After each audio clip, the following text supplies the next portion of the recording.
L'homme le plus riche du monde est monté en première classe vêtu d'un uniforme d'agent de sécurité. Il a été ridiculisé par les agents de bord. Il pensait qu'il était pauvre et ne méritait que de voler en classe économique. L'homme a affirmé que son assistante avait arrangé pour lui de voyager en première classe. Au moment où il s'apprêtait à sortir son billet pour le prouver, il a découvert que le billet était avec son assistante. Il a immédiatement appelé son assistante pour qu'elle l'envoie. Les agents de bord pensaient qu'il se vantait simplement. Ils avaient même prévu de jeter ses bagages. Au milieu de la lutte, le secrétaire général de la compagnie aérienne s'est soudainement approché. Les agents de bord étaient effrayés, car le secrétaire général était le supérieur direct de leur chef. Immédiatement après, le secrétaire général a remis le billet à l'homme. Il a ensuite réprimandé les agents de bord pour leur mauvaise attitude envers les clients. Heureusement, l'homme n'a pas poursuivi l'affaire et a laissé le secrétaire général partir en premier. Ensuite, les agents de bord étaient en effervescence avec les commérages. Certains ont spéculé que l'homme pourrait effectivement être une personnalité importante sur leur vol. Mais une autre hôtesse de l'air ne le pensait pas. Elle pensait que le secrétaire général avait donné à l'homme un billet d'avion, afin de maintenir une image positive de l'entreprise, parce qu'il y avait de nombreux journalistes nommés sur l'avion. Elle a donc supposé que la véritable personnalité importante était l'un des autres passagers. Lorsqu'ils ont vu le directeur général nouvellement nommé de la compagnie aérienne approcher, tout le monde était alors convaincu que le directeur général était bien leur VIP.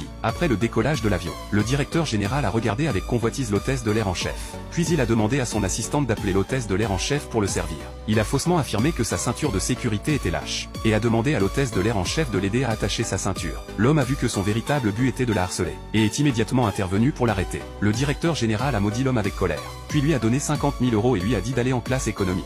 Cependant, l'homme n'avait pas du tout besoin d'une telle somme. Au lieu de cela, il a jeté 500 000 € au directeur général et lui a ordonné d'aller en classe économique, l'accusant en tant que leader de n'avoir aucun droit de harceler ses subordonnés. L'hôtesse de l'air en chef, soucieuse d'impliquer l'homme, a déclaré que le directeur général était extrêmement puissant et ne pouvait pas être contrarié. Elle prévoyait de démissionner dès qu'elle descendrait de l'avion, et a exhorté l'homme à ne pas s'attirer d'ennui à cause d'elle. L'homme n'avait pas du tout peur d'un directeur général. De manière inattendue, le directeur général a déclaré que le président de la compagnie aérienne était son oncle, affirmant qu'en dehors de son oncle et de l'homme le plus riche du monde, personne ne pouvait le contrôler. Il ne savait pas que l'homme devant lui était justement l'homme le plus riche du monde auquel il faisait référence. Et de plus, il avait l'intention d'accompagner son oncle pour rencontrer l'homme le plus riche, espérant tirer parti de l'influence de l'homme le plus riche pour faire décoller sa carrière. Mais l'homme a déclaré qu'il n'avait pas prévu un tel rendez-vous. De plus, le directeur général n'avait pas le droit de rencontrer l'homme le plus riche. Ces paroles ont mis en colère le directeur général, qui a exigé une explication de l'homme pour avoir dit cela. L'homme a expliqué que, en fait, il était l'homme le plus riche du monde. En entendant cela, l'assistant à proximité est devenu nerveux, et a exhorté le directeur général à ne pas s'inquiéter des effets négatifs. Après tout,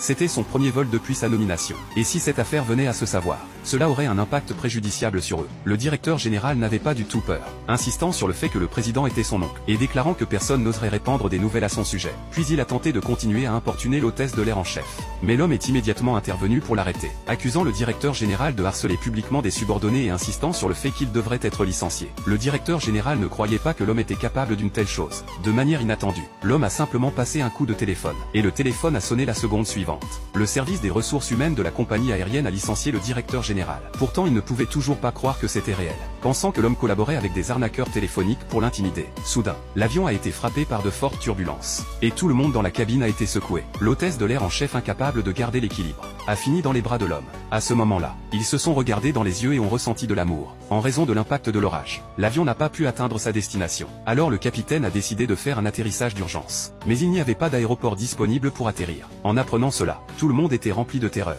et le directeur général a même tout mis sur le dos de l'homme.